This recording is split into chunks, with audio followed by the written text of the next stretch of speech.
তো বন্ধুরা, শুভ দুপুর। সবাই কেমন আছো? আর আজকে আমি একটা রেসিপি নিয়ে চলে এসেছি ডিমের। জানি এই রেসিপিটা অনেকেও খেয়েছো, আর আমি আজকে একটু ট্রাই করছি। আমি এর আগেও করেছি, ভালো লেগেছিলো, তা ভাবলাম যে তোমাদের সাথে একটু শেয়ার করি। তো দেখো, আমি এখানে 3টে ডিম নিয়ে পেঁয়াজ দিয়ে, লঙ্কা দিয়ে, লবণ দিয়ে এটা ফাটিয়ে নিয়েছি ভালো করে। আর এইখানে এই যে ছোট থালাটা দেখছো, এটার মধ্যে আমি তেল দিয়ে ব্রাশ করে নিয়েছি ভালো করে পুরো থালাটাকে। এইটা আমি এখন এর মধ্যে ঢেলে দেবো।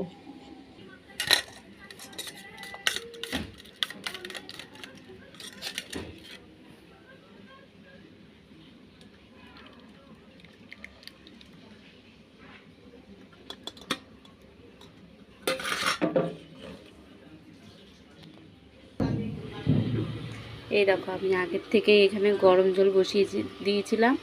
এবার আমি এটা এর মধ্যে বসিয়ে দেবো। বসিয়ে দিয়েছি, দিয়ে এর মধ্যে ঢাকা দিয়ে রাখবো 10 থেকে 12 মিনিট মতো।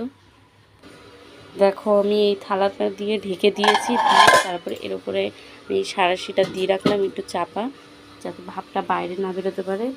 আর গ্যাসটা লো ফ্লেমেই থাকবে।